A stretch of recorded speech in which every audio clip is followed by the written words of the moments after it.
normal, la fracción de eyección tiene que ser más del 50%. Menos del 40% estamos hablando de una insuficiencia cardíaca con fracción de eyección reducida. Síntomas de insuficiencia cardíaca con fracción de eyección más de 50, estamos hablando de insuficiencia cardíaca con fracción de eyección preservada. Y entre 41 y 49, insuficiencia cardíaca con fracción de eyección levemente reducida. Entonces, esto es fracción de eyección, esto es gasto cardíaco y esto es índice cardíaco, que es el gasto cardíaco ajustado para el área de superficie corporal. No es lo mismo un índice cardíaco para alguien que mide 1,90 m que para alguien que mide 1,50 m, 1,60 m. Se ajusta al área de superficie corporal. ¿Dónde hacemos la medición? Esto lo van a hacer en la sesión del miércoles. Uno de los exámenes que nos permite calcular la fuerza de contracción, la fracción de eyección, es la ecocardiografía. Con esto yo mido desde la pared del ventrículo, como se endurece en sístole y se adelgaza en diástole. Eso genera digamos, cambios a nivel de la cavidad ventricular izquierda y con eso yo puedo hacer cálculos de volumen. Puedo mirar aquí varias estructuras, como por ejemplo la apertura de la válvula aórtica, aquí la apertura de la válvula mitral, el tamaño de la válvula de la aurícula izquierda, por ejemplo. Yo puedo hacer cortes aquí.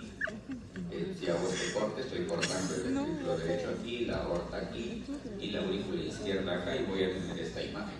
Sí. Cierre la aorta, apertura, aurícula izquierda aquí, ventrículo derecho aquí arriba y todo este tubo es la aorta. Yo puedo hacer mediciones aquí de la aurícula izquierda, cuánto mide el tamaño de la aurícula izquierda.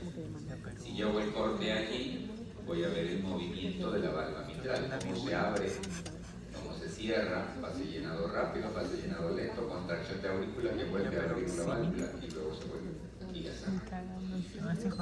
Y si corto aquí a nivel del músculo, voy a ver el movimiento de las paredes ventriculares y voy a obtener esta imagen. Como es una onda, el septo interventricular, esto de aquí sería el ventrículo derecho, esto de aquí sería el ventrículo izquierdo y este movimiento de aquí sería la pared posterior o inferolateral. Midiendo la distancia en diástole y midiendo la distancia en sístole, es que yo puedo hacer cálculos.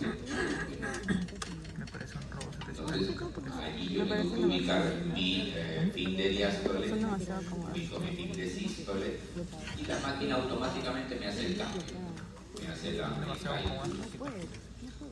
Matemáticamente yo también lo podría hacer. Esto es una distancia y yo tengo el volumen, llevo al cubo, sería volumen de fin de diástole menos volumen de fin de sístole y con eso hago un cálculo matemático de la fracción. Pero la máquina me lo calcula de manera automática. Mide fin de diástole, mide fin de sístole y con eso hace el cálculo automático. Vale más de 50, que eso es una fracción no. ¿En qué otra forma puedo hacer el cálculo? En esta vista que se llama la vista de 4 cámaras. No coloco el traductor en la punta del corazón, en el choque de punta. Y lo que hace es mirar esta imagen de aquí, las aurículas aquí abajo, los ventrículos aquí arriba, lado izquierdo, lado derecho. Tengo esta imagen ya. Aurículas, ventrículos, izquierdo, derecho. ¿Cómo diferencio el derecho y el izquierdo? ¿Qué estructura tiene el derecho que no tiene el izquierdo? ¿El derecho? La banda moderadora, ¿no? ¿Qué? ¿Qué tiene el derecho que no el izquierdo? La banda moderada. Depende, estamos hablando de la aurícula ventricular. Aurícula, crestas terminales y banda moderadora ventrículo derecho. ¿Perdón?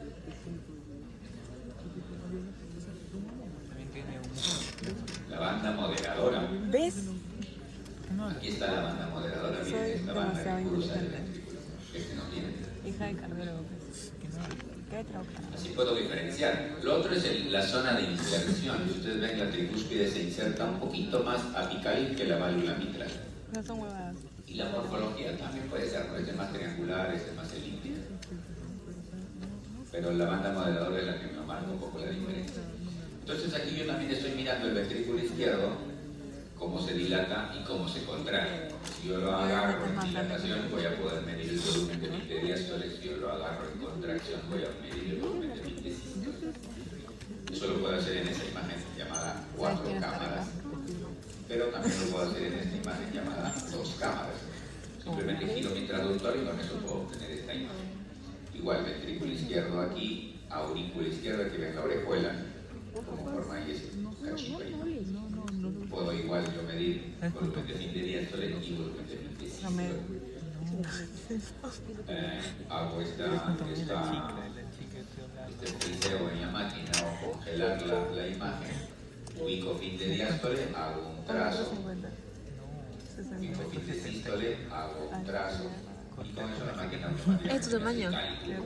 Este se llama el método Ya de los 4 ciscos, centímetros menos que tú. método de Simpson. Asumiendo modelos matemáticos, se asume que eso es una elíptica, se traza esto, se cierra, se Todos los hombres alinean, mienten. se forman como especies de discos Todos los que hombres se van sumando. Método de la sumatoria de discos. Prefiero eso que me mienten con la talla. Precisos en esta Así también le agregué modalidad. un centímetro otra cosa. Eso lo puedo hacer tanto en 4 cámaras como en 2 cámaras y el promedio de eso me Va a salir en la grabación esta huevada. También podemos tener el método del ojo por ciento. Al ojo, ¿cuánto tiene? De los otros, ¿cómo han visto que se mueve el corazón? Y aquí, ¿cómo ven que se mueve? Casi no se mueven. Esta zona no se mueve. Puedo decir, aquí hay una disminución de la fracción de fricción. Right. Igual puedo hacer mi medición, mi diástole de fin de sístole y con esto hago el cálculo. Tanto en modo M, que era el corte que le mostré al principio, o el método de discos aquí. Con eso hago el cálculo de la función ventricular izquierda. ¿Por qué es importante? Porque es el parámetro de seguimiento que impacta en el pronóstico del paciente. Si el paciente tiene insuficiencia cardíaca, eso va a impactar en su pronóstico de vida a lo largo del día. No, vete a la mierda. La función Esto derecha es lo más. lo tendría que yo valorar midiendo el ventrículo. Mi que papá me dejó eso, llorando. obviamente, el ventrículo derecho es Ignoremos una a forma Nicolás. más triangular. Aquí es difícil hacer la valoración que ¿Cómo hacíamos estás con de el lo método más? de discos en el ventrículo derecho. No está avalado. Una medida indirecta de ¿Qué? medir la ¿Por qué tu función papá me puede ventricular decir derecha es No, el es que, movimiento del anillo tipo, mi última de esta interacción con él fue, válvula, que es la desde esto tricuspide. todo, tipo, me quiero matar, weón, no voy a llegar, desde el tráfico de Lima. El giro del anillo, y ese movimiento del anillo tiene una correlación Él me dijo, muy bueno, ¿qué dices? importante Tampoco los oídos al aire. con la función sistólica del ventrículo derecho. Sí, Se llama esas como TAPS, confía. excursión sistólica del anillo Ya digo, tricuspide. maldita mala Este, idea. huevón, tranquilo. Si esto mide más de 17, eso significa ¿Y corriste o no que corriste? la función No. sistólica del ¿Corriste en ventrículo una derecho está normal. ¿De entrar hasta acá? Sí, A mí me da demasiada Trazo falta. por allí y hago el cálculo, hago mi Pero medición. cuando corren feo, tú Y corres eso me bonito. permite ver la Corren como. función A mí me da tamaño falta de correr casco. con mochila. ¿Correr sola? Me encanta correr. Otro Con abordaje mochila es lo que parecemos se una denomina tortuguita, fracción o No es verdad. de acortamiento. Hay que vernos correr con ese tren de He TikTok. tenido áreas básicamente. Área de fin de diástole, área de fin de sístole, y con eso, si eso es más de 35, eso es normal. Pasamos a presión arterial. ¿Quiénes no saben medir presión arterial? Fátima. Castillo. Fátima. Cállense. Ninguno, todos saben medir presión. Obvio. Nos enseñaron en Tebas. ¿Seguro? Mierda, yo le dije Hay un artículo que dice que uno de cada 10 estudiantes de medicina sabe medir presión arterial. Que cumple todos los pasos de medición de presión arterial. Claro, como un digital uno le pone el brazalete y ya. Ahí está midiéndolo mal. Al conteo. No, miren la Vayan teniendo un papelito. Tiene que ser 2 a 3 centímetros O antes de eso. celular, Nada que ver, güey. Vamos a practicar ruidos Nada que ver. de medición de presión arterial. Ojalá que funcione más allá o allá. ¿Saben? Pero no, esperemos que haya algo. Aparentemente. La pierna, chucha. Esto es importante. Ya lo vi. La presión arterial es importante porque es el primer factor de riesgo Quisiera entender. que causa incremento del amor y mortalidad cardiovascular. Y uno pregunta, ¿cuál es la principal causa de que los pacientes mueran de enfermedad cardiovascular? Presión arterial. Que coman pura El 17 de mayo, por si acaso, es el Día Mundial de la Hipertensión. No lo he comido. El diagnóstico y el También comí tratamiento huevadas, de no me la voy a morir por hipertensión hipertensión. arterial depende de una adecuada medición de la presión. Odio cuando hacen eso. Uno de los Yo estoy de los a mitad de mensajes de este Día Mundial de la Hipertensión es sea, soltera hasta los conocer tus 50. números, Bebé, ¿tú te vas a quedar o te vas a ir? medirnos y saber No, yo cuánto creo que ir porque no tenemos estoy de a una- presión arterial, como nuestra Ahorita les quiero saber si le podemos hacer un QR. a futuro. un QR. ¿Qué? La presión Adriana. ha ido o la medición de la presión ha ido evolucionando a lo largo del tiempo. Algo gracias. Al principio se comenzaron a Se escucha un hijo de la cara. yeguas, hicieron la medición en base a Ayudar en algo. a la inserción en una arteria y luego ya se inventó el tomógrafo donde fue el registro de presión arterial hasta que se Te voy a inventó preguntar. el sismomanómetro, en esa época un sismomanómetro de mercurio y hasta que Korotkov describió los famosos ruidos de Korotkov. Korokov. Son los 5 ruidos de Korotkov. El primer ruido el equivalente a la presión sistólica y el quinto ruido equivalente a la presión arterial. Qué mujer. Pero ahora ya han ido evolucionando los métodos. Ahora tenemos el consultorio, además del método convencional, tenemos el método automatizado, dispositivos automáticos ¿Sabes que no puedes dejar más de digitales calata? que pueden Es muy.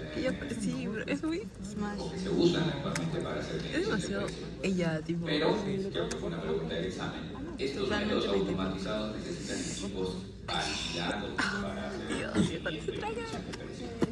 Prefiero Natalia Ron. Si tú Natasha. Natasha. si tu vecino Natalia dice el te dice, él estudia medicina, Es que con Tony Stark. ¿Qué leemos a y los te hombres? preguntan, ¿qué dispositivo me compro para ¿Qué hacer mi mierda medición leemos de a los presión? hombres? ¿Qué le dices? ¿Qué dispositivo me compro para mi medición de presión? Y él, ¿cómo sabrá cuál es la Veo un válida? cardiólogo. ¿Te sale más ¿Qué barato? preguntó? ¿Sabes dónde se encuentran esos dispositivos validados? En el centro de Lima. ¿Alguien sabe? ¿Qué dirá boca? Centro de Se Lima. preguntan los vecinos, sus amigos. Mi abuelita tiene presión alta, ¿cómo le mido la presión? ¿Qué me compro? Cardiólogo. ¿no? O sea. Tensiómetro. Pero no vas Estos a ver. dispositivos tienen que pasar por un proceso de validación. La página web donde están todos los dispositivos validados. ¿Y el tensiómetro? Este está de Ahí está, es el oscilómetro. también, pero fundamentalmente la última lista es la que está aquí abajo, strikepp.org. Ustedes entran en esa página y está la lista de todos los dispositivos automáticos validados para medición en casa, para medición en hospital y también los de monitoreo ambulatorio. Como yo andaba le pregunto. No todos los Como dispositivos andar de son migajero. validados o avalados para hacer Las viejas también las comemos. Qué rico. De los dispositivos que hay en el mercado, solo el 10% o menos del 10% tienen una validación. Todo se puso bien. Uno hace gastos en vano, se compra un equipo y en realidad no es útil. Esto se les mandó, es la guía donde está detallado cómo se hace la medición de presión arterial. Y uno de los, o el paso más importante es preparar al paciente. Cuando uno va a hacer una medida de presión arterial, el paciente tiene que estar bajo ciertas condiciones, ¿no? Que no tenga ropa en el brazo, que esté en reposo por lo menos 5 minutos, que no esté bajo una situación de estrés, dolor, ansiedad, que no haya comido ni tomado café 30 minutos antes por lo menos, que esté, que no hable, que hablar sobre la presión, eso creo que también fue pregunta de examen. Y con una postura adecuada, bien apoyado, espalda apoyada en el respaldar, pies en el piso, brazo en horizontal, apoyados en una superficie, con la idea de que el brazo esté a la altura del piso. Esto es importante, la postura, la posición del paciente. Con eso hacemos la medición. Y la postura es importante porque, como ven aquí, si el brazo está por debajo del nivel de la aurícula, las lecturas son más altas. Si el paciente está, bueno, la posición es sentado, Pero hay pacientes, sobre todo adultos mayores, que a veces no se pueden sentar y lo tenemos que medir en supino.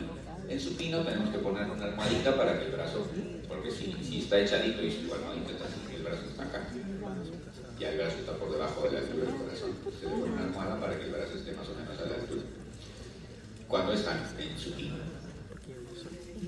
Como ven aquí, la presión es 3 a 10 milímetros de mercurio más alta en supino que en sentado, y esto es 1 a 5 más alta en supino. La posición ideal para hacer mediciones es sentado. Si la espalda no está apoyada y no tiene una buena postura, la presión también aumenta. Tener las piernas cruzadas también aumenta la presión. Cosas muy, a veces, que las pasamos por alto, pero que tienen implicancia en la medición de presión. Si el valor normal de presión, ¿cuánto se considera un paciente como hipertenso?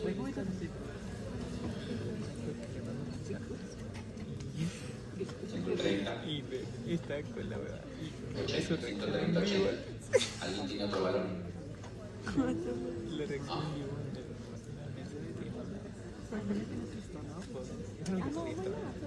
Okay. 130 al 80. Pasamos el problema. 90. 130, 90. 130, 80. 140, 90. ¿Qué dijo? ¿Qué preguntó? Lo normal es 130, Alguien 80. puede decir, no depende de la guía que uno lea. El americano dice 130, 80. El resto del mundo, 140, 90. Como punto diagnóstico. Entonces, si el paciente está con la pierna cruzada y tiene 141 con 91 y de repente le hago poner bien en una posición, ya va a tener 135 o 85. Una postura es hipertenso y en la otra postura no es hipertenso. Por eso es importante la postura adecuada antes de dar un diagnóstico. No estar así, por ejemplo. Deberíamos tener una postura adecuada, no estar aquí hablando por teléfono. El que menos anda con el smartphone. A veces tengo pacientes que están, vamos a medirle la presión y están mandando mensajes de y hay que, como chiquito, quitarle el Cuando no celular. sabes qué hablar, pero quieres hablar. Segundo, la técnica apropiada. Tenemos la postura adecuada. La técnica apropiada va a comenzar con decidir qué tamaño de brazalete voy a colocar. No es lo mismo medirle la presión en mi brazo, si quieren, que medirle la presión a alguien con sobrepeso u obesidad. No voy a usar el mismo brazalete. Si yo coloco un brazalete más grande que el brazo del paciente, la presión va a ser más alta o más baja. Más baja. Pero si coloco un brazalete más pequeño para el brazo del paciente, la presión va a ser más alta. Entonces hay que usar un brazalete adecuado. Un brazalete adecuado implica que debería cubrir 75 a 100% del brazo y el borde inferior siempre colocarlo a 2 a 3 centímetros por encima de la fosa genital. Notificación de entrega hacer post. Para eso yo tengo que medir idealmente el brazo, Una vez caí. el diámetro y la longitud del Pero ahora brazo del 300 soles, paciente. ¿no? Te lo juro. 75 a 100% de la circunferencia y el ancho 35, 37 a 50% de la circunferencia, más o menos la mitad. Eso no es muy coche. Idealmente con la pared que el brazo desnudo. Hay tamaños de brazaletes, el estándar es este de aquí. No es vaquero. En el hospital solo tenemos el estándar, no tenemos un brazalete con tamaños. Pero sí es importante porque ya ven cómo impacta en el valor de presión arterial que uno tenga. A veces, cuando medimos, metemos el estetoscopio por debajo del CAF, eso no está bien. Mi papá hace eso. ¿Cómo no te ofrece? Nos enredamos con los Porque tubos tomé mucho ese del día. dispositivo y eso genera ruidos, eso puede afectar nuestra interpretación. Le decimos al paciente, el pega-pega está mal, agárrelo usted. Eso tampoco está bien porque eso también influye, porque estás generando resistencia con tu mano. O hacemos esto, ¿no? Por no hacer que el paciente se quite la ropa, le remangamos, esto está generando presión aquí en la parte de arriba y eso obviamente está alterando el flujo. Eso tampoco no está bien. Y luego tomamos ya la presión. Para eso tenemos que palpar primero la arteria radial y hacer la medición denominada presión palpatoria. ¿Por qué? Creo que fue pregunta o el año pasado. Uno a veces pregunta, ¿hasta cuánto insuflo? Y uno dice, hasta 200, hasta 180. No. En realidad, uno debería insuflar 30 milímetros de mercurio por encima de la presión palpatoria. No necesariamente 150. Imagínate que es un hipertenso. Y insuflamos 30 milímetros por encima. ¿Y cómo descendemos? Y esto sí creo que me preguntan. Más que 2 otra. milímetros de mercurio por segundo o por latido en el caso de pacientes que tengan bradicardia. ¿No? Porque la mayoría de veces que vemos que cuando miden la presión, insuflan 185. Al toque uno dice, no, ya, 14,8. Pero no está bien hacer eso. ¿Por qué? Porque de repente no era 14, no era 140, de repente era 138 y por la velocidad yo dije 140. O era 142. Como ven, en 138 no es hipertenso y en 142 es hipertenso. No redondeamos.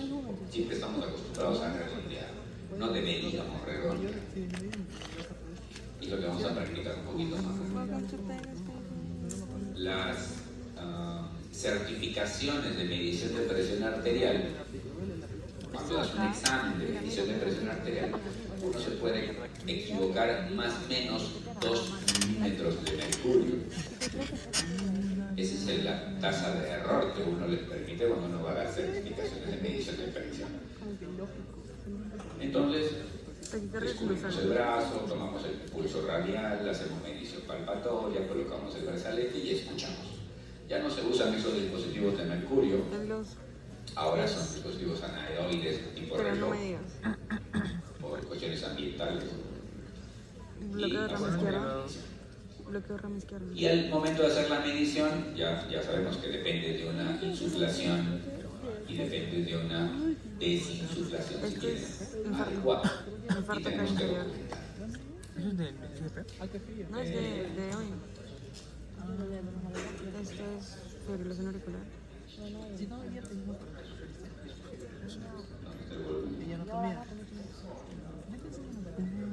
No se escucha. Y esto ¿Por qué están tan mal? no sé, pero se ve. Qué raro. Pero bueno, esto no me interesa que escuchen, pero creo que no se va a escuchar. Bueno, aquí lo que está tratando de decir, vamos a callarlo, es que la máquina o el dispositivo de reloj que se usamos ahora está marcado con líneas grandes, líneas pequeñas. Las grandes cada 20 milímetros de mercurio, aquí hay una que sería 30 y las chiquitas cada 2 milímetros de mercurio. Y este es 20, 24, 26, 28, 30. No, Pero la el pesta QR más está Bueno, marcando dentro. allí. La pesta más pegada. Cuando hacemos la medición, esto por ejemplo sería 68, este 70, 68 milímetros de mercurio está marcando ahí. Pero Iba a decir Es lo que está. que era auricular, pero no, nada que ver. no está muy cool. Acá, ¿cuánto sería? Oh, sí. No, 112 milímetros de mercurio, ¿cierto? Y allí 294 milímetros de mercurio. ya mira. Acá se ve mejor, pero... Entonces, la idea es que uno Ahora esto sí es haga la QR. insuflación QR se ancha. y bueno, al momento de insuflar, Si es al momento de aparecer el primer ruido, para eso se extrasístole ventricular, si es que es regular. el primer ruido del Korsakoff, y eso marca la presión Y parece ser sistólica. regular. Y uno sigue desinsuflando y cuando aparece el último ruido, eso se llama la quinta fase, que es que corresponde a la presión arterial. Y ya está. Esos ruidos los describió Korsakoff. Ahí está. Taquicardia de De manera reentrada. detallada cómo son ¿Es los regular ruidos o de irregular? Korsakoff. La tecla Y la idea, como les decía, se da en fase. Pero hay Cuando yo insuflo, cuando Hay yo peones. insuflo el CAF, el brazalete, eso va a ocluir la arteria. Y al momento yo de desinsuflar, va a haber un momento en que la presión va a ser mayor y va a permitir el pasaje de flujo y eso va a generar un ruido. Esa es la fase 1, que corresponde a la presión arterial no, a sistólica. Hugo. Los ruidos van cambiando de tonalidad, se hace más intenso, más rudo en la fase 3, luego cambia y hasta que desaparece, eso se llama la fase 5, la presión arterial diastólica.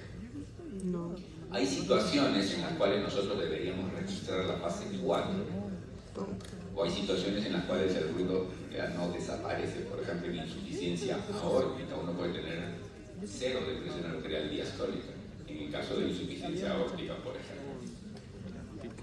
La presión arterial sistólica corresponde al inicio del primero de al menos 12 latidos consecutivos para considerar el presión arterial sistólica. La diastólica es el último latido auditivo. Nosotros deberíamos registrar la sistólica y la diastólica al número más cercano, no deberíamos redondear. Si yo tengo 142, pues será 142. Si yo tengo 128, pues será 128, no 130, no 13, como le decimos al paciente. No debería registrarlo de manera correcta.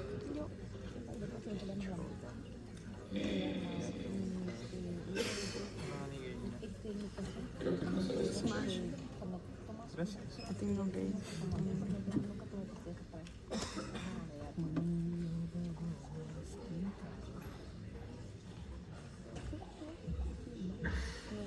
Pero no se escucha el inicio porque es como otras veces teníamos un parlante que lo ayuda.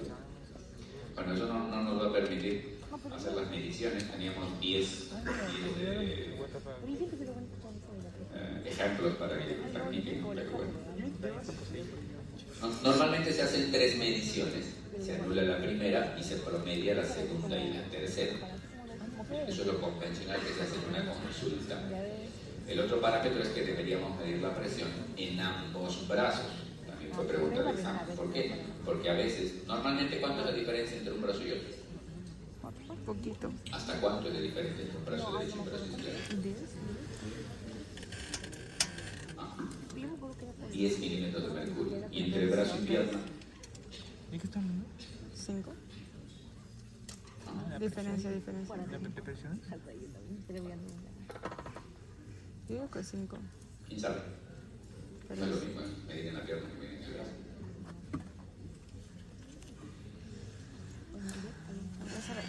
Diferencia entre brazo y pierna. ¿Hasta cuánto? ¿20? ¿Alguien da más? ¿Alguien da menos? Hasta 20 milímetros de mercurio entre brazo y pierna. Y entre ambos brazos hasta 10 milímetros de mercurio.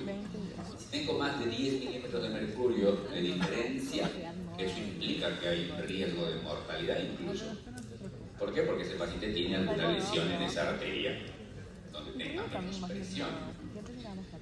Con eso les puede hacer diagnóstico de coartación de aorta, les puede hacer diagnóstico de una enfermedad esclerótica en miembro superior, le puede hacer diagnóstico de estenosis de una arteria por vasoespasmo, por ejemplo. Por eso es importante que en una primera consulta deberíamos medir la presión en ambos brazos. Las visitas posteriores se hacen en el brazo donde se obtuvo mayor presión. Dice vuelvo. Entonces, una vez obtenidas las 3 medidas, anulamos la primera, promediamos la segunda y la tercera y con eso calculo yo mi presión sistólica y mi presión diastólica. Eso tengo que informárselo al paciente porque es importante que conozca sus números.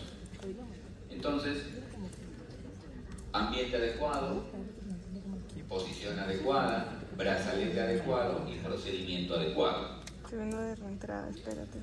¿Ok? Ya no hice lo de reentrada. Esto ya lo vimos también. Voy a esperar hasta que te des cuenta que eso no se repite. Para hacer un diagnóstico, mediante esta estrategia se hacen mediciones consecutivas, por lo menos 2 a 3 visitas en el consultorio, y si esto tiene más de 140-90, eso es hipertensión. No se hace diagnóstico en una sola visita por diferentes factores.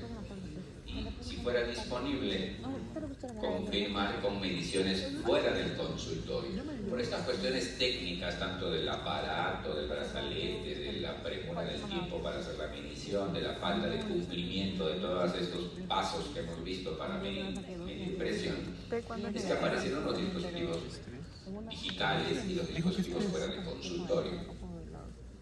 Los dispositivos digitales ya no necesitan hacer todos estos pasos de la insuflación, de la desinsuflación, porque son dispositivos automáticos, pero sí deben cumplir el paso de la preparación del paciente, la postura del paciente, como ven aquí, utilizar un dispositivo electrónico de brazo, automatizado y validado, en una habitación tranquila, lo que hemos dicho que no debería comer ni tomar antes, 30 minutos antes, estar relajado, no hablar durante o entre las mediciones, sentado, pies apoyados, el brazo desnudo, y en el consultorio tomar 3 lecturas con intervalos de 1 minuto al menos entre medición y medición. ¿Qué? Promediar las últimas 2. 1, 2, 3. Esto mismo se puede hacer en domicilio por la y A, estrategia B, de monitoreo domiciliario. A, B, P, siempre tienen que estar. Aquí venía la práctica. Vamos a La P. intentar ver cómo primero. A ver si se escucha. ¿Qué es eso que tiene mi papá? Basta. Una guía.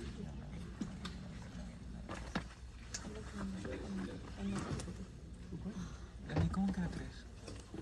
¿Era 3?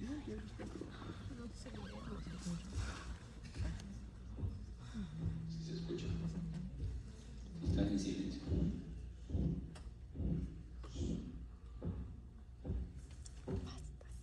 ¿Cuántos tiempos faltan? Es el único paso que hay. ¿Lo anotan? ¿O de nuevo? De nuevo. Sí lo pueden anotar. Anoten donde tengan. Al final les doy las respuestas. A ver cuántos acertan. ¿Qué dijo? Ojo, no se pueden equivocar 2 milímetros para arriba o para abajo. ¿Ya? Vamos a empezar. Silencio, porque es la única forma de escuchar es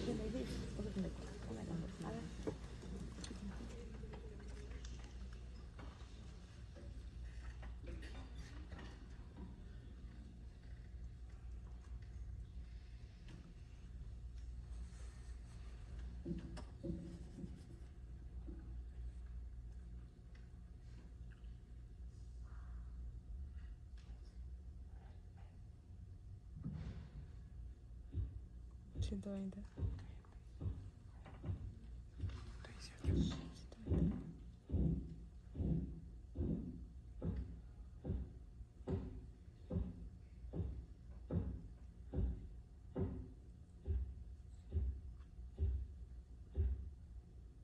88. 88. 74. 8 menos 80. 70, 72.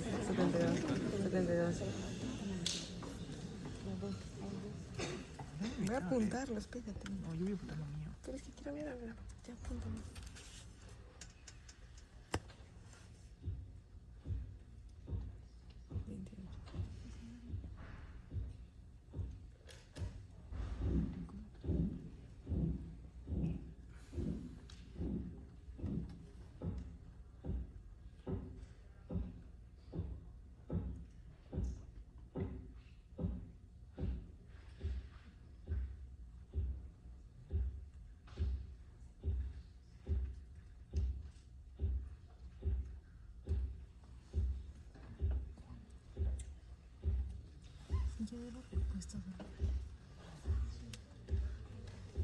Sigue.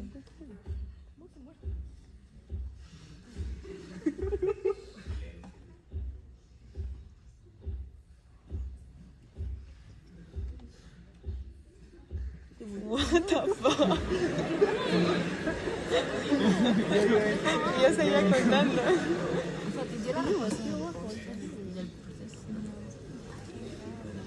Es normal. ¿Qué hueá es esa?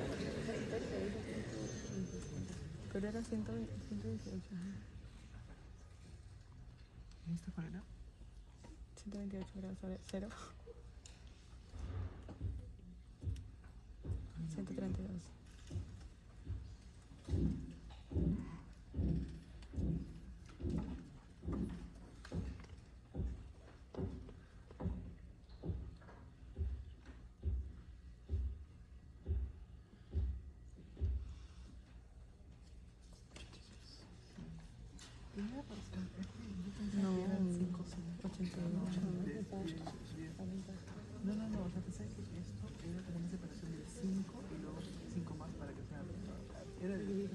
Me quiero matar. ¿Te ayudo? Ya.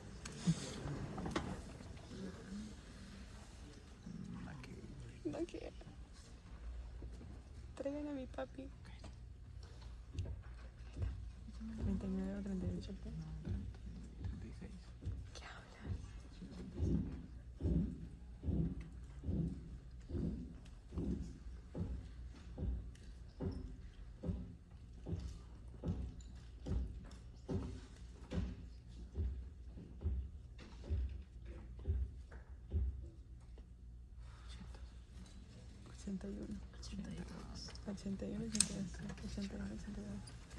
Te falta ojo.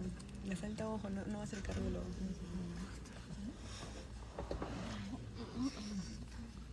Tremendo zorro que eres, ¿sabes? ¿Por qué? No, me gilea. What the fuck?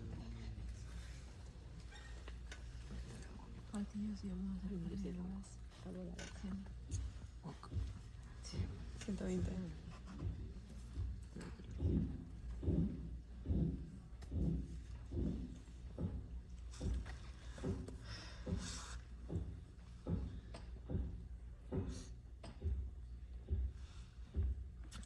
No tienes papel. 71, 72. 72. 72. Ya 73 para hablar. Oye, ¿cuántos son? Este es el que nos hicieron comprar en Tebas. ¿Te acuerdas? Nada que ver con eso.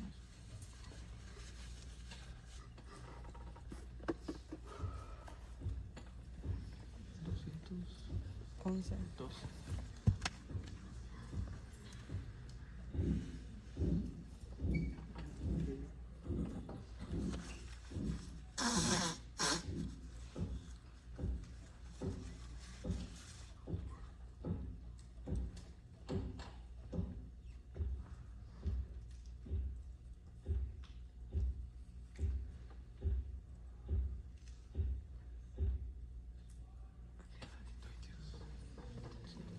No. 130.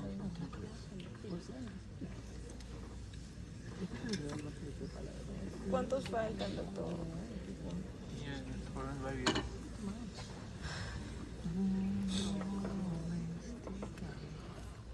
Eso no nos van a preguntar en el examen. Uno masticado, sí.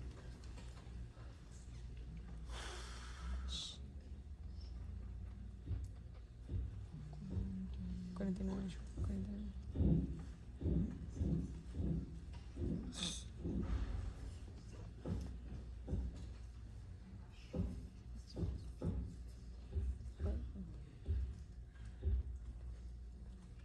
Marcapasos. 99. 96. 99. Parece que tenía una arritmia. Sí. What the fuck.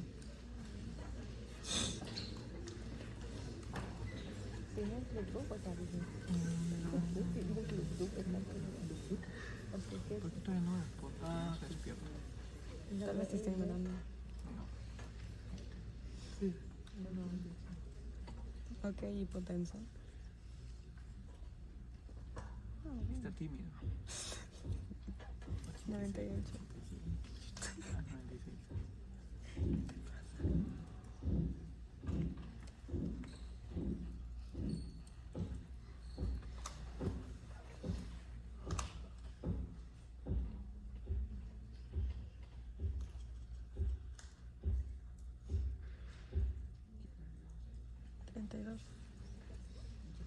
Dice que 34. Pero parte la copa.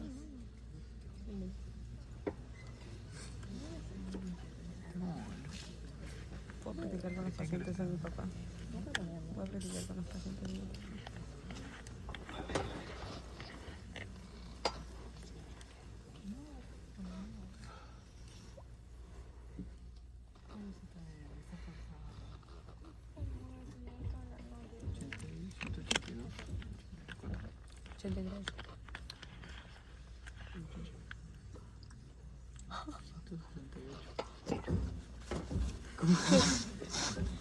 Arriba, pues.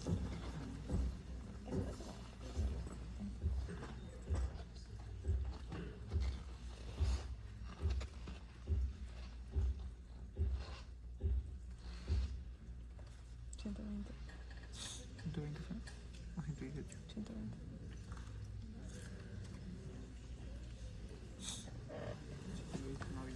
Es el palito cuando regresa el número. Cuando regresa el número, el palito es lo que cuenta. A ver, No, deja de agarrarme la guata. ¿qué juega?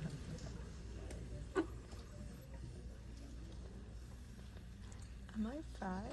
What are you? No. 49. 48. ¿Por qué todos tienen arritmia?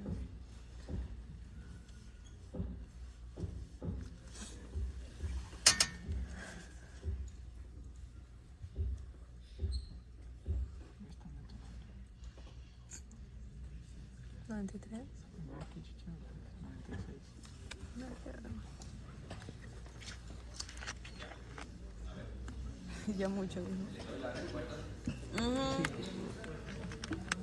La primera, 118,72. Te dije 72. Ya te dije 72. La segunda, 124. Ese llegó a 0. Sí. Pero el cambio de tonalidad se dio en 74. Entonces el reporte, como les decía yo, se hace con fase 4 y fase 5 en ese caso. Entonces la respuesta correcta sería 124,74,0. Pero si han puesto 124,0. Está bien. Voy a volverlo a La ver. tercera, 132,86. La cuarta, 136,80. Buen crack. 5, 118,72. 6, 212, 132. Buen crack. La 7, 146,94. La 8, 94,34. Ahí fue cuando no me hiciste caso. La 9, ahí había un detalle, había un silencio, comenzó en 182 la sistólica, desapareció y luego volvió a aparecer en 170. Ese espacio, ¿cómo se llama? ¿Alguien sabe? Está muerto. No. ¿Cómo dice que saben tomar la presión? Pausa auricular. Se llama gap auscultatorio. Ya, pues, Pacientes adultos mayores pueden tener este hallazgo, esta ausencia de sonido. No me pregunten el por qué, pero puede haber esta ausencia de sonido que se llama gap entonces usted tampoco sabe auscultatorio. tomar. En 170 volvió a aparecer y desapareció en 116. La respuesta en realidad es 182, que fue el primero que apareció, hasta 116. Muchas veces confundimos y ese gap auscultatorio lo tomamos como todavía normal y recién medimos 170. 185. No, pero dijo 116. Eso es importante.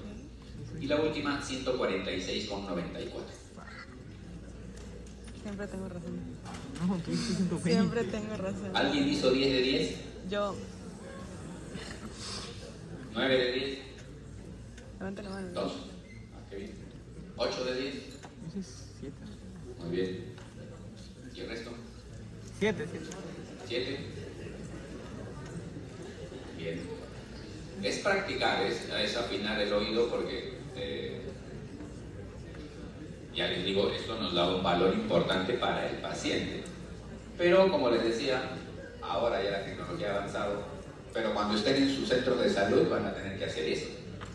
Si van a trabajar en una clínica privada o una clínica top, ahí ya se tienen dispositivos digitales, ya no usan estos dispositivos. Justamente por ese error técnico que implica los pasos, la misma medición, la velocidad de los tiempos y todo eso. Como les decía, las guías, todas, a excepción de la americana, plantean como punto de corte diagnóstico de hipertensión 140/90, los americanos 130/80. Hay otras estrategias para medición de presión, que son las medidas de presión fuera del consultorio, que son dos exactamente: la medición en domicilio o el automonitoreo y la presión ambulatoria de presión arterial, que es el denominado MAPA. Estas estrategias tienen la ventaja que evitan el error humano de la medición de presión. Sin embargo, hay que tener en cuenta que todas las recomendaciones de diagnóstico, de tratamiento, los los estudios clínicos que han validado o valorado la respuesta farmacológica se hacen en base a mediciones de presión arterial convencional en el consultorio y bajo el método que hemos mostrado. Recién se están haciendo algunos estudios con estas estrategias. Sí, que tengo moretón. ¿Qué ventaja tienen estas estrategias? Que evitan el error humano de la medición, evitan el estrés del paciente de estar en una consulta médica. A veces el paciente llega tenso, ansioso, se peleó en la cola, no sabe esperar, el médico llegó tarde, todo lo que la presión ya no esté normal. Tiene muchos factores que también propios del paciente que hace que la presión esté más alta de lo normal. Entonces, esto hace que el paciente se mida la presión en su casa, bajo protocolo también, de 7 días de medición, 2 medidas en la mañana, 2 medidas en la noche. Y este otro, que es automático, que se programa una medición cada 20-30 minutos durante las actividades diarias propias del paciente, despierto y durmiendo. Y luego lo que hacemos con estos datos es que se nos da un cálculo de presión, un promedio de presión. Para el promedio de domicilio se incluyen las medidas de mañana y noche. Para los promedios de mapa se sacan 3 promedios, un promedio global que incluye todas las medidas, un promedio mientras esté despierto y un promedio mientras esté durmiendo.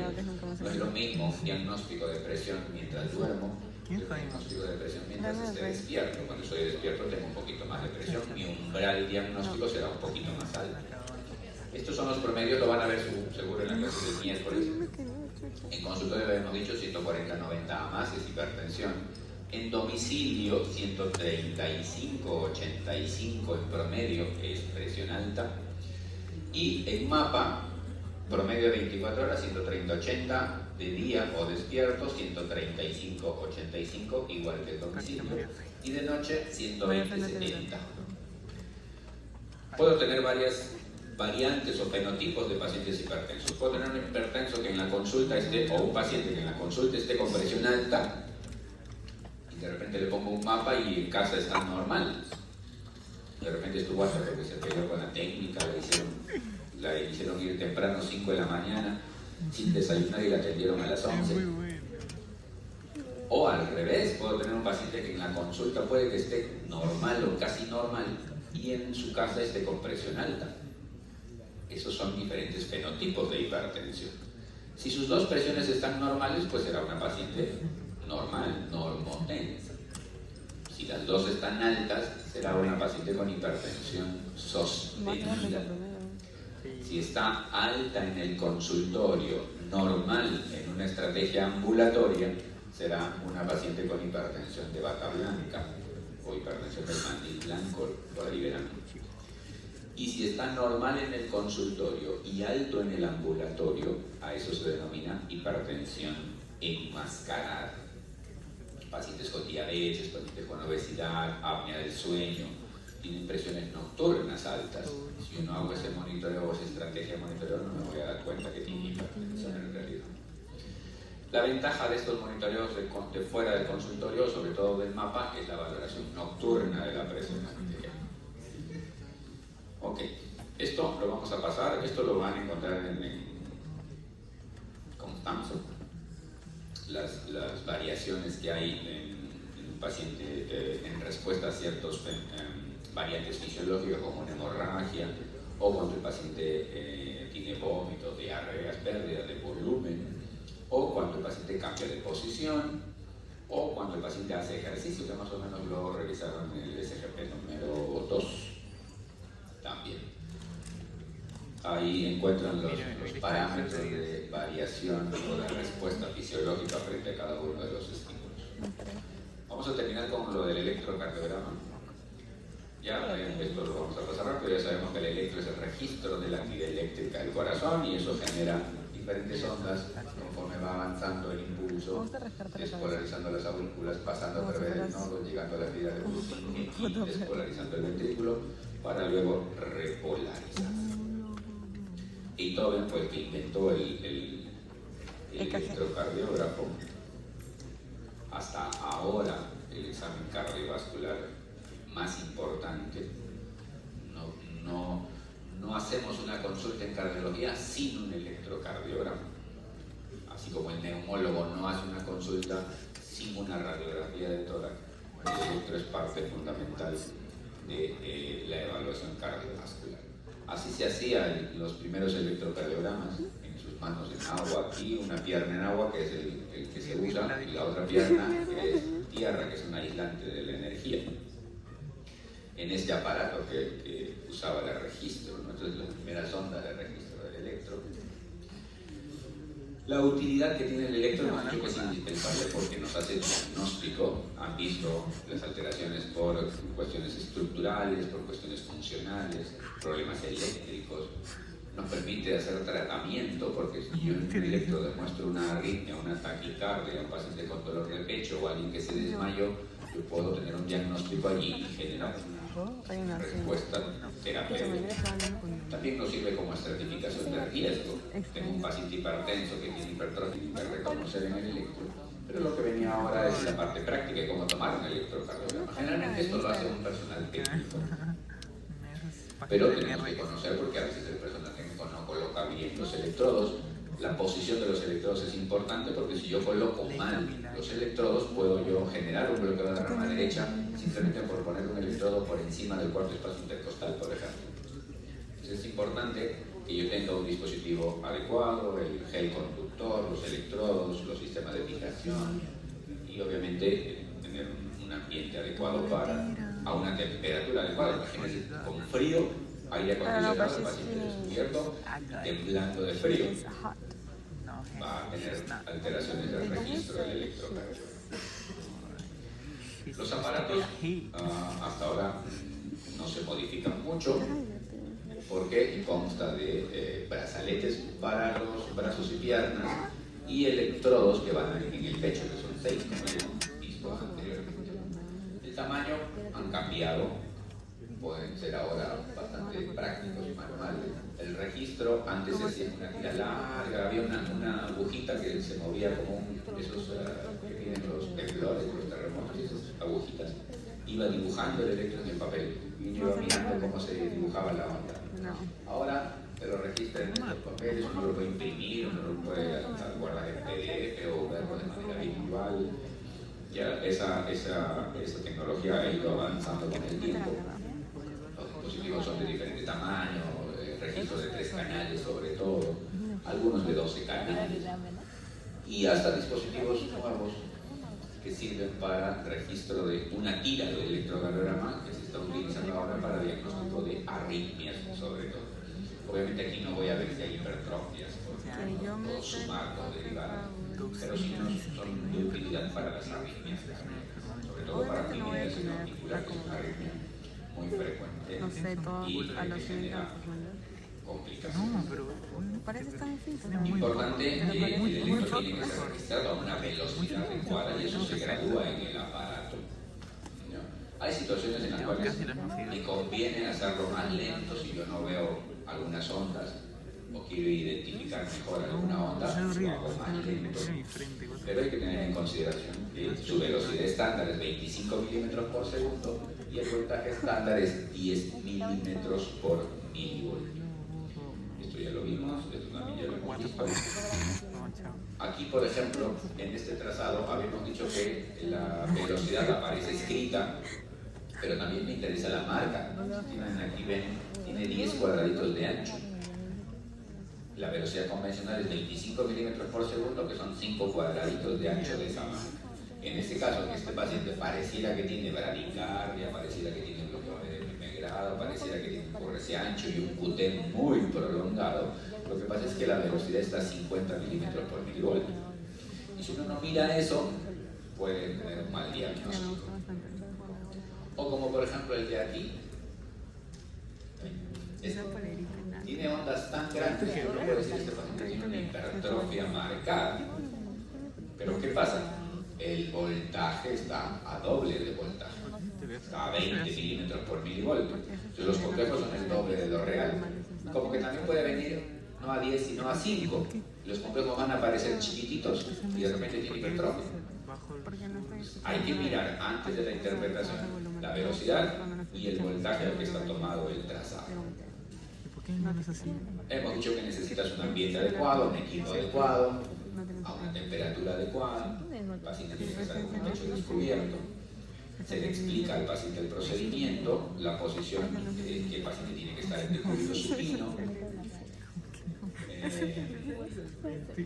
Aquí debe ser cómodo, en un ambiente de privacidad, imagínense con el pecho descubierto y delante de una familia, no es posible. Y también descubrir las zonas distales de los brazos y de las piernas, porque ahí van a ir los electrodos. Idealmente sin elementos metálicos porque pueden generar interferencia. A veces hay problemas con el paciente viene corriendo, sudando, está estresado, tiene sudoración excesiva, o tiene a veces el pecho que dificulta, uno le pone el pegapegue y no se sale.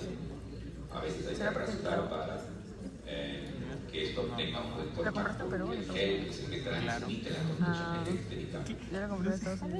Entonces hay que tener estas consideraciones al momento de la toma del trazado. La posición ya lo hemos visto en las sesiones, cuarto espacio intercostal, los primeros dos, línea parasternal derecha e izquierda, luego B4 en línea medio clavicular, el espacio, B3 entre B2 y B4 equidistante, B5 línea axilar anterior, B6 línea axilar media, B7 línea axilar posterior, B8 punta de escápula, B9 línea paravertebral, en caso sea necesario. Y la de los brazos son 4, o sea en total necesitamos 10 electrodos. Había una pregunta acá, ¿cuántos electrodos necesitamos para tomar un electro de 12 derivadas? No son 2. Pero parece que es cartera, man. 6 de aquí, 4 de acá, porque las otras se forman bipolares. Si te entra mi celular, te entra cualquiera más. Esos otros de brazos son estos de aquí, que vienen en colores. Generalmente vienen en colores. Hay algunos equipos que todos vienen del mismo color, pero marcados. Se marca el cablecito, un cablecito para el brazo derecho, un cablecito para el brazo izquierdo, un cablecito para la pierna izquierda, y el de la pierna derecha es tierra. El rojo va en el brazo derecho, amarillo va en el brazo izquierdo, verde va en la pierna izquierda y el negro, que es la tierra, va aquí en la pierna derecha. En el colegio me enseñaron la mnemotecnia Raven, rojo, amarillo, verde. Ustedes tienen la del semáforo, rojo, amarillo, verde, como quieran. Rojo, brazo derecho, amarillo, brazo izquierdo, verde, pierna izquierda, que son las derivadas bipolares que luego van a generar las bipolares. Si ustedes ponen los electrodos al revés, por ejemplo, imagínense que pongan el brazo derecho en el brazo izquierdo, que pongan el rojo en el brazo izquierdo y el amarillo en el brazo derecho, el vector B1, ya no va a ir de izquierda a derecha como va normalmente, sino va a ir al revés. Y eso va a hacer que las ondas del electro salgan al revés. Y hace que el ritmo no sea sinusal, por ejemplo. O que aparente no sea sinusal. Por eso es importante la ubicación. Así como es importante la ubicación de los electrodos en el pecho, porque si yo no los coloco en el cuarto espacio, los coloco en el tercero, ya les decía, puedo generar bloqueos de rama derecha. En algunos casos se puede hacer a propósito. Existe el síndrome de Brugada, por ejemplo, que para diagnóstico uno puede sensibilizar el electro, se llama eso. Y en vez de colocarlos en el cuarto espacio, los colocamos en el tercero para desenmascarar un bloqueo de la rama derecha. Ángulo de Lewis, segundo espacio, luego cuarto, tercero, cuarto, cuarto, y ahí coloco los electrodos. Si alguna vez miran la técnica de colocar los electrodos, van a ver que alterneo nomás, aquí, acá, no mide espacios intercostales, lo cual no es correcto. Por eso decía que hay que saber tomar un electrocardiograma. Esto es importante también en los pacientes, por ejemplo, que le hacemos seguimiento de un infarto. Si yo coloco los electrodos y encuentro ese elevado en tal derivada, tal derivada, tal derivada, y si yo le hago un seguimiento y los electrodos los coloco de manera diferente, puedo yo generar que de repente otra derivada también aparezca como si estuviera elevado, de repente no lo está. Entonces hay que tener en consideración esa posición de los electrodos. Ya habíamos visto esto de los vectores. Una vez que se colocan los electrodos, hay que colocar los datos del paciente, siempre hay que colocar nombres, edad, sexo, porque la interpretación también es diferente. Existe el patrón masculino juvenil, por ejemplo, que puede, digamos, generar una interpretación diferente. La diferencia entre el elevado, por ejemplo, el punto J o la medición de la elevación de ese lo mismo en el varón que en la mujer, derivada B2, B3, si se acuerdan de la sesión del doctor Durán. Por eso, tienes que ver, escucha. Y luego ya tengo el registro de las 12 derivadas Todo el mundo sabe el término. en orden 1, 2, 3, ABR, B1, B2, B3, B4, B6 y una tira larga que siempre debe estar dentro del parámetro del trazado, que generalmente es de 2, hay algunos que tienen 3 tiras largas incluso, de 2, B1 y B5, pero por lo menos una tira larga. A veces tenemos que complementar con derivadas derechas, sobre todo cuando hay sospecha diagnóstica de infarto del ventrículo derecho, o cuando hay sospecha de infarto del ventrículo posterior, pues tomar las derivadas posteriores. Estas derivadas de Medrano en realidad pueden ser de ayuda cuando quiero ver la onda P, cuando tengo arritmias y uno puede decir, uno de los parámetros de la lectura de arritmias dijimos que era mirar la P. A veces no la vemos bien, esas derivadas me pueden ayudar a visualizar mejor la onda P, o para buscarla y ver si es que realmente la tiene o no la tiene. Y luego del registro, ya lo que viene de la interpretación, ya el médico, el personal técnico le entrega el documento al médico y el médico interpretará según los pasos que hemos mencionado si es que tiene o no tiene alguna alteración o es un electro normal como el que está registrado aquí. Una onda P que es pequeñita, fácil aquí, bueno, fácil acá, con un intervalo PR normal, el QR no está ancho, es una progresión normal, negativo acá, positivo acá, con un segmento ST que es isoeléctrico en todas las derivadas, y con una onda T que es positiva en todas las derivadas, es versión de ABR, y a veces pudiera ser normal si está en 1 y en 3 negativo, pero siempre esté en derivadas aisladas, no contiguas, porque si eso tiene una alteración que esté en 2 o más derivadas contiguas, eso es patológico. Si esta onda T negativa está aquí o aquí, ya eso es normal. Pero si solo está en una derivada, eso es normal todavía. No puedo juntar esta con esta porque estas no son contiguas. Esto es para anterior y esto es para inferior. Por ejemplo. No es algo que yo podría mirar. Nada más. Y ahí terminamos. Calor